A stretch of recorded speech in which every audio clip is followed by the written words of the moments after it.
You deserve all the glory. Receive all the honor. Praises and thanksgiving, O Lord.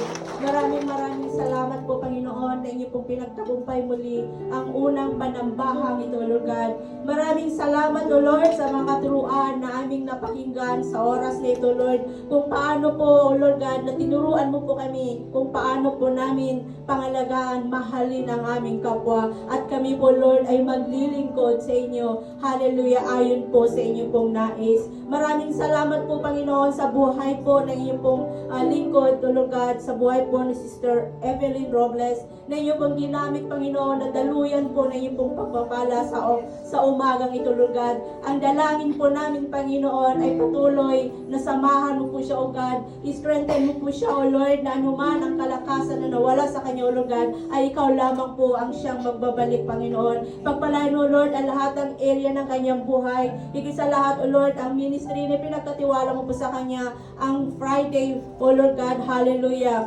Hallelujah. Salamat po, Panginoon. Ikaw po ang siyang magpala sa kanyang buhay, Lord. Ano man ang kanyang mga desire o panalangin sa kanyang buhay, kami po, Lord, ay nakikisa ng lahat ng ito, God, ay inyo po katagpuin ayon po sa inyong kalooban. Maraming salamat po, Lord God. Cover her with your most precious blood. At salamat po, Lord, na sa lahat ng mga tumayo sa worship nito, Lord God. Salamat po sa kanilang buhay na naging matagumpay, Panginoon. Lahat ng iyong ginamit, O Lord God, ay inyo pong pagbalayin ng kanilang mga buhay, na nandun po lagi ang kagalakan sa puso ng bawat isa habang kami po, God, ay naglilingkod sa inyo.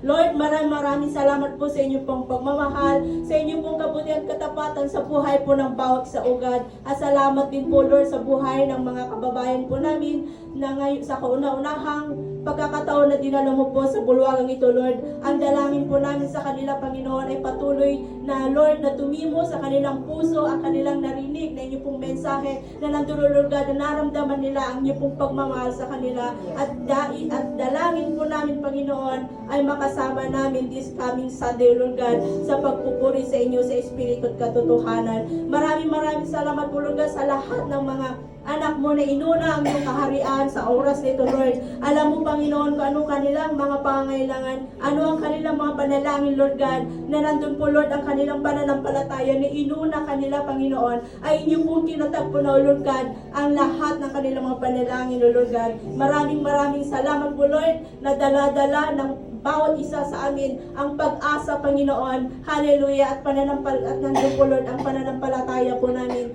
Hallelujah sa inyo, Lord. Maraming salamat po, Lord God, na patuloy, Panginoon, na pagpalain mo po, Lord, ang buhay po na our spiritual director, Bishop Brother Eddie Villanueva. Ang dalangin lamang po namin, Panginoon, ay patuloy na pagkaluban mo siya ng magandang kalusugan and more strength, O Lord God.